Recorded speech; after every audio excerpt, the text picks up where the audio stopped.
I was sitting on the couch when my 15-year-old daughter smiled at her phone. I didn't know homework could be so charming, I said with a grin.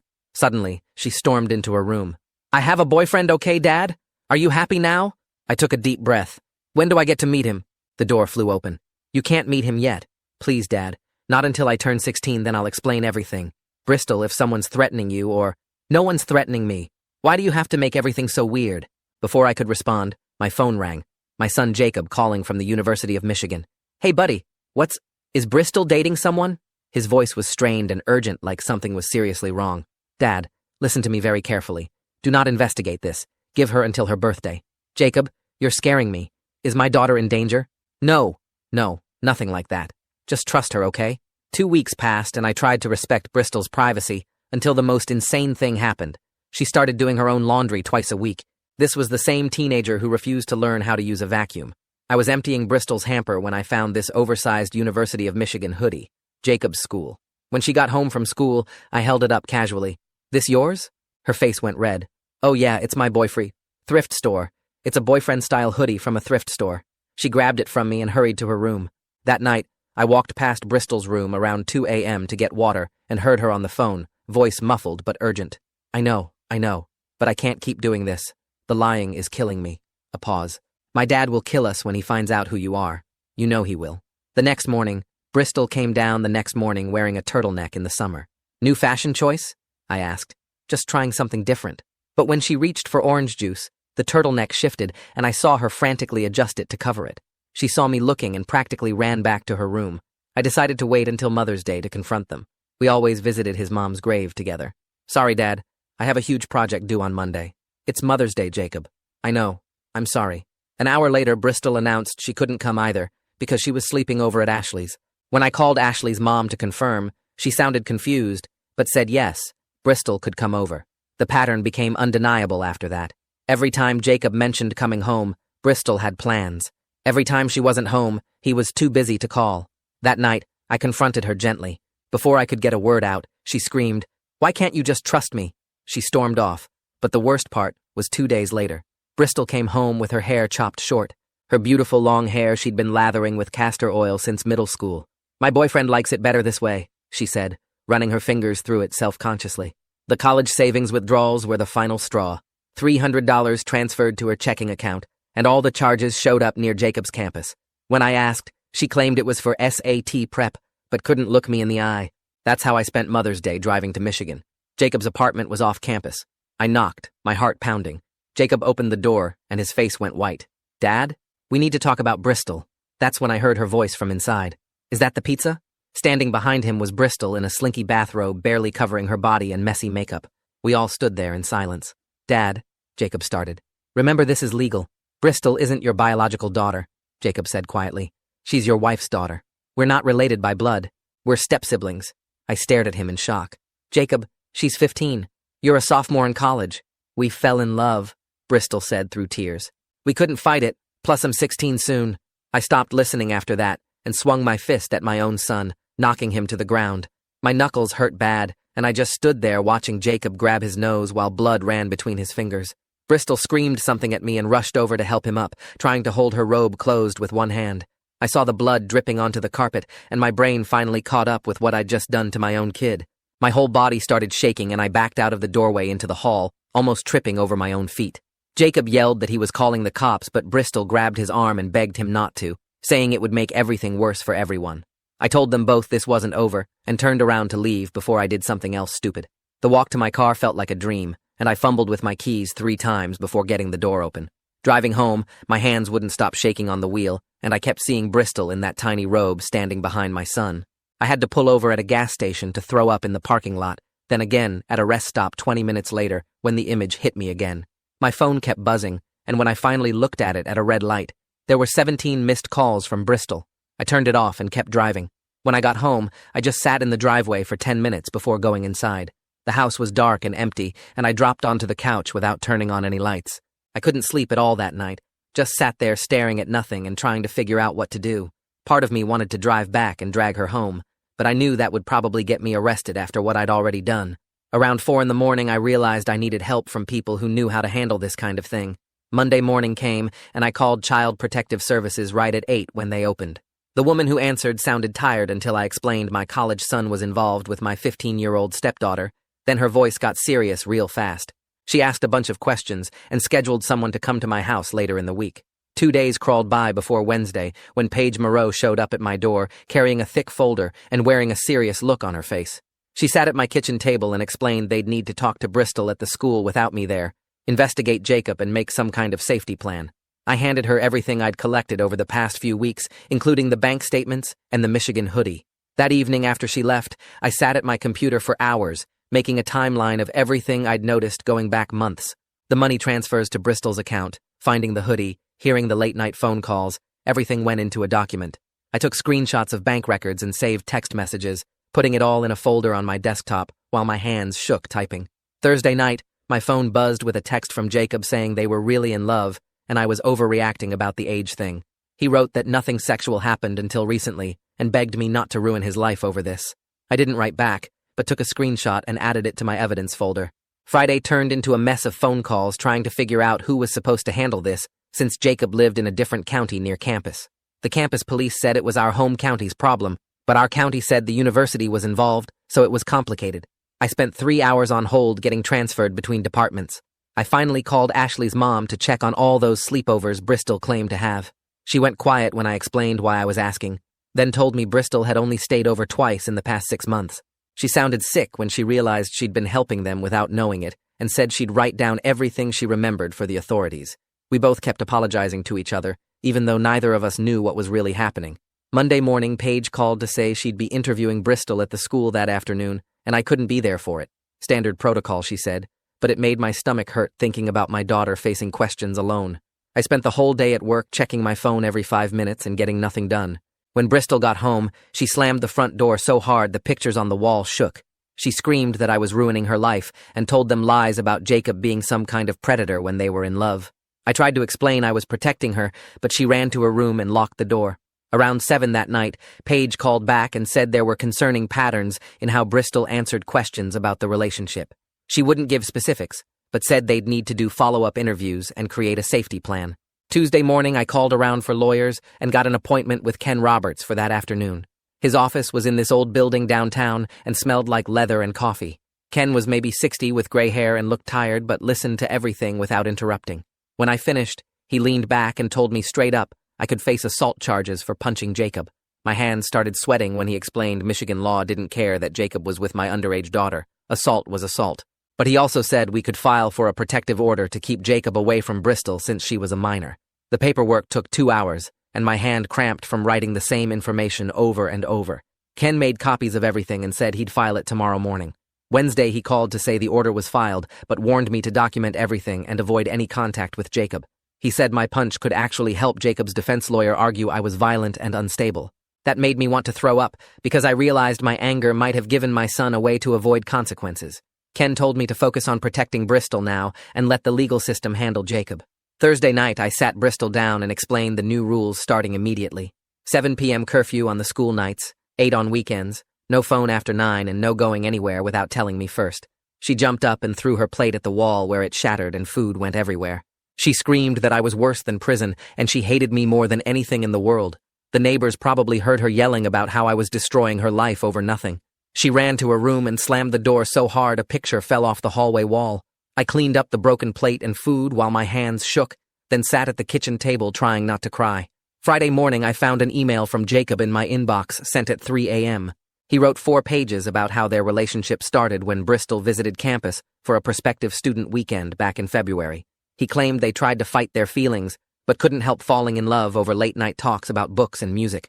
Reading his words about how special and mature she was made me realize this had been going on for months, while I had no idea. He kept saying it wasn't planned, and they both felt guilty about the secrecy, but knew I'd never understand. The more I read, the more I saw the pattern of a college kid manipulating his younger stepsister. Saturday, I forwarded everything to Paige and spent hours going through Jacob's email again, marking every red flag. The way he talked about waiting until she was older, keeping things secret for now, how nobody else would understand their connection. Classic grooming behavior from someone who knew exactly what he was doing. I printed everything and highlighted the worst parts where he coached her on lying to me. Sunday afternoon, I remembered we had a shared family cloud account from years ago and logged in to check. There were hundreds of messages between them going back to January, before that campus visit. Screenshots showed Jacob telling Bristol exactly what to say when I asked questions, how to delete messages, when to pretend she was at Ashley's. I copied everything onto a flash drive and made 3 backup copies to give to Paige and Ken. 2 weeks passed with Bristol barely speaking to me and following the rules only because she had no choice. Then Wednesday, she didn't come home from the school. I called the school, and they said she left at normal time. Her phone went straight to voicemail. I drove around checking her friends' houses, but nobody had seen her. By 6 p.m., I called the police and filed a missing person report. The officer asked about custody issues or family problems, and I had to explain about Jacob and the protection order. They put out an alert and started tracking her phone, which showed up at an address in Michigan near campus. My whole body went cold when I saw the location on the map. The officer said they'd contact local police for a welfare check, but it would take time. I sat in the police station for 3 hours drinking bad coffee and checking my phone every 30 seconds. Finally, around 10 p.m., an officer came out and said they found her at Jacob's apartment. She was safe, but insisted she went there voluntarily and wasn't being held against her will. Michigan police couldn't force her to leave since she wasn't in immediate danger, but they strongly encouraged her to come home. 2 officers brought her back around 1 a.m., and she wouldn't even look at me. She went straight to her room, but not before calling me a traitor and saying she'd never forgive me for sending cops after her like she was some runaway criminal. The next morning, the school counselor called, asking for an urgent meeting about Bristol's attendance and emotional state. She'd missed 8 days in the last month, and teachers reported she wasn't turning in work or participating in class. The counselor said Bristol showed clear signs of trauma, even though she insisted everything was fine, and she just wanted everyone to leave her alone. We scheduled an appointment with Abigail Morgan, who specialized in family crisis situations, for the following Monday. Came faster than I expected, and suddenly, it was Monday morning with Paige calling to tell me the prosecutor's office was taking over the criminal part. She said I needed to step back completely and let them handle everything from here while I focused on getting Bristol into therapy with Abigail. The whole system felt impossible to trust, but I signed the papers agreeing to their plan anyway. 3 days into this new arrangement, Bristol found out about Javier through some post on Instagram and came down to dinner already mad. She grabbed her plate and threw it straight at the wall, screaming that I turned everyone against Jacob, and when she turned 16 in 4 months, she'd file for emancipation. Food went everywhere, and she ran upstairs before I could say anything. I spent an hour cleaning pasta sauce off the wall while trying not to punch something myself. The next week, we had our first joint therapy session with Abigail, where I finally admitted I messed up by punching Jacob and trying to control everything afterward. Bristol's eyes went wide when I said I was wrong, and she actually agreed to work on not screaming at me if I worked on not being so controlling. Abigail wrote something down and called it a breakthrough, which felt weird since we were just agreeing to basic stuff. 2 weeks later, we had the protection order hearing where the judge extended it temporarily while the prosecutors figured out what to charge Jacob with. Ken told me afterward that my assault case was reviewed for misdemeanor charges, which could mean fines or even jail time. Both cases moved through the courts slower than I could believe. A month passed before Bristol tried something stupid by taking a bus to campus, even though the safety plan said no contact at all. Campus security called me saying Jacob had reported her being there trying to find his new dorm, which at least showed he was taking the legal stuff seriously now. The officer said Bristol was in their office waiting for pickup and seemed upset, but not hurt. I drove the whole way there without music, just thinking about what to say, but when I got there, I didn't lecture her at all. The drive home was completely silent with her waiting for me to explode, but I just told her I was glad she was safe when we pulled into our driveway. She looked at me funny and went inside without slamming her door for once, which felt like more progress than all the therapy combined. During our next session with Abigail, we worked out new rules where Bristol got some phone time back and a later curfew if she told me exactly where she was going and when she'd be back. She agreed to follow the rules if I gave her more freedom, which wasn't perfect, but beat the constant fighting we'd been doing. Abigail helped us write it all down like a contract we both signed. 3 days after that agreement, the university sent a letter saying Jacob was under interim suspension, pending a conduct review about his relationship with a minor. He had to move to temporary housing away from his regular apartment while they investigated everything. Bristol saw the letter on the kitchen counter and went quiet for the rest of the day, which was weird since legal threats never seemed to affect her before. That Sunday, I drove to the cemetery alone and sat by my wife's grave for 2 hours, talking out loud about everything that happened. I told her I'd try to be more patient instead of just punishing Bristol, and remember she was hurting too, even if she showed it by being angry all the time. The groundskeeper walked by twice, probably thinking I was crazy, but sitting there helped me find some peace I hadn't felt in months. Ken called the next morning saying the prosecutors offered Jacob a plea deal for misdemeanor charges with something called deferred sentencing if he kept the no-contact order. He explained it meant Jacob wouldn't go to jail but would have a record, and any violation would mean immediate prosecution. I wanted more than that after what he did, but Ken said it was actually decent, considering the circumstances and my own assault charge. The deal meant Jacob admitted wrongdoing without a trial, which would spare Bristol from testifying about everything. I struggled with accepting such a light punishment, but Ken reminded me the goal was protecting Bristol, not revenge. The prosecutor needed my input by Friday, so I had 4 days to decide whether this was enough justice for what my son did. Bristol didn't know about the plea deal yet, and I wasn't sure when or how to tell her since she still defended Jacob sometimes, even after everything. Part of me worried she'd see it as me going easy on him, while another part worried she'd hate me more for any punishment at all. Wednesday, I called Ken back and agreed to support the plea deal, even though it felt like letting Jacob off easy for grooming and manipulating his stepsister. He said the paperwork would move forward and Jacob would have to appear in court next month to formally accept the terms. The whole legal process felt both too slow and too fast at the same time, with consequences that seemed both too harsh and not harsh enough. 2 days after agreeing to the plea deal, Ken called saying Jacob's lawyer wanted to deliver something to our house. I waited on the porch when a courier showed up with an envelope marked for me and one for Bristol. Mine contained a handwritten letter from Jacob on legal pad paper, 3 pages of neat printing I recognized from years of homework help. He wrote about taking full responsibility for pursuing Bristol, acknowledging the age gap made it wrong no matter what he felt.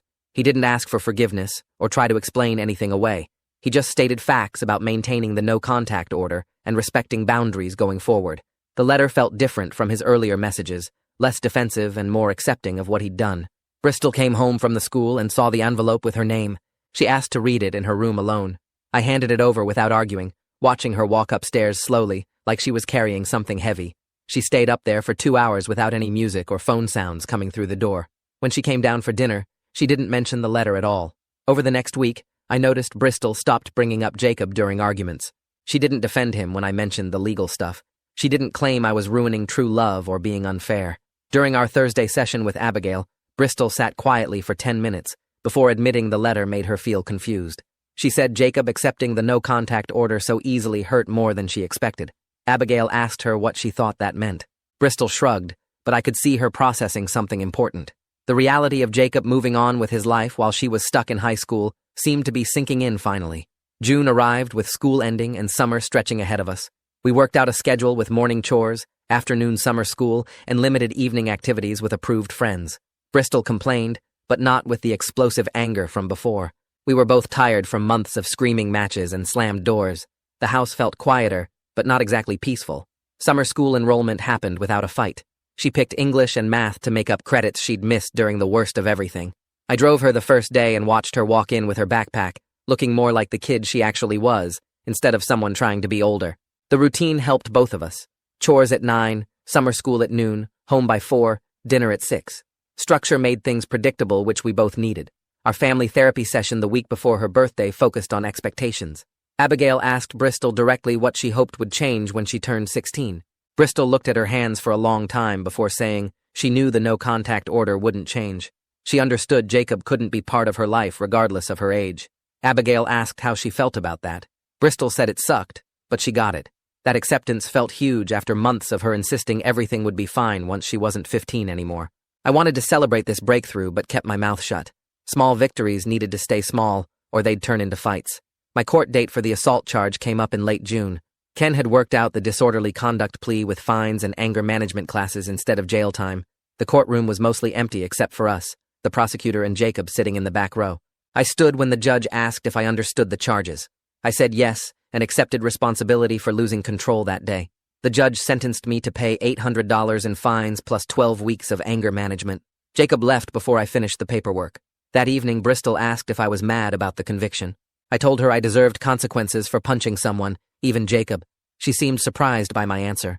2 nights later, I walked past Bristol's room and heard her on the phone with someone. Through the door, I heard her say she was deleting his number now. She wasn't crying or dramatic about it. The next morning, she mentioned casually during breakfast that she'd boxed up the Michigan hoodie and some other stuff. She asked if we could donate it somewhere. I said sure and didn't make a big deal about it. Abigail had taught me to acknowledge progress without overwhelming celebration that might cause backsliding. Father's Day came on a Sunday with no special plans. I woke up to Bristol making noise in the kitchen. She'd made scrambled eggs and toast, even attempted coffee in the machine. We sat at the table together for the first time in months, without phones or distractions. She mentioned missing her mom. I said I missed her too. We talked for maybe 5 minutes about small memories, nothing heavy. She'd made my coffee with 2 sugars just how I liked it. The gesture meant more than any card could have. Summer school kept Bristol busy during the days. She met 2 girls in her English class who didn't go to her regular school. They didn't know anything about Jacob or the whole mess. I'd see them laughing at the pickup area, making plans for the mall or movies. Normal teenage stuff that made my chest feel lighter. One afternoon, I watched from the car as Bristol showed them something on her phone, and they all cracked up. Her laugh sounded real, not forced or fake. These new friends invited her to a pool party for the 4th of July. I met the parents, verified supervision, and let her go. Progress looked like trusting her with normal activities again. My anger management classes started the first week of July. The instructor was this older guy who'd been teaching the course for 20 years. He had us introduce ourselves and explain why we were there. I said I punched my son after discovering something disturbing. He nodded like he'd heard worse. The techniques were actually helpful, especially the stuff about recognizing physical warning signs before losing control. We learned breathing exercises and counting methods. I practiced them at home when Bristol tested boundaries. One evening, I shared the counting technique with her when she was getting worked up about curfew. She actually tried it instead of mocking me. By the 3rd week of classes, I understood better how grief from losing my wife had made everything else feel more threatening. The instructor explained how unprocessed loss could make people react violently to protect what remained. That hit home hard. Late July brought news through mutual friends that Jacob had graduated but skipped the ceremony. Someone's mom who worked at the university mentioned seeing his name on the list, but not seeing him walk. Bristol was doing homework at the kitchen table when I got the text. I watched her face as I mentioned it casually. She paused her writing for maybe 10 seconds. Her eyes got watery, but she blinked it away and went back to her math problems. Later that night, I heard her crying softly in her room, but she didn't come to me, and I didn't go to her. Some things she needed to process alone. The next week, Abigail sat us down in her office and pulled out her calendar. She flipped through the pages and suggested we could move to every other week now since we'd been making real progress. Bristol shifted in her seat and said she wanted to keep coming through summer to work on her own stuff. Abigail nodded and penciled us in for the next 2 months. I went back to work full-time the following Monday after taking reduced hours for 3 months. My desk was covered in dust and old coffee cups from before everything happened. My co-workers kept stopping by to check on me and mentioned I seemed different, calmer somehow. The routine of spreadsheets and meetings felt good after months of chaos. I'd catch myself actually focusing on quarterly reports instead of checking my phone every 5 minutes for bad news. Bristol started hanging out with those girls from summer school more often. One afternoon, she came into the kitchen while I was making dinner and asked if she could get a job at the ice cream shop downtown where her new friend worked. I put down the spatula, and we talked about hours and how she'd get there. She promised to keep it under 15 hours a week and said the friend's mom could drive them both. I said yes, but made her promise to keep her grades up when school started. She actually jumped up and hugged me quick before running to text her friends. 3 days later, Ken called to tell me the prosecutor was closing Jacob's case since he'd completed all the plea requirements.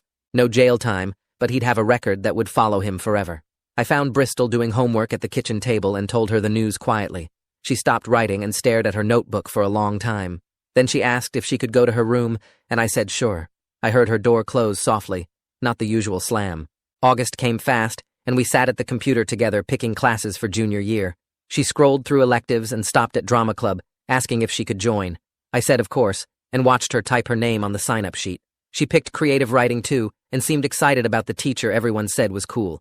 We printed out her schedule, and she stuck it on the fridge with a magnet. Her first day at the ice cream shop went well, and she came home with chocolate sauce on her shirt and $20 in tips. She showed me how to work the soft serve machine by demonstrating with a spoon and her hands. The other girls from work came over that weekend, and they spent hours in her room laughing about customers and practicing for drama auditions. One evening after dinner, Bristol stayed at the table instead of disappearing to her room.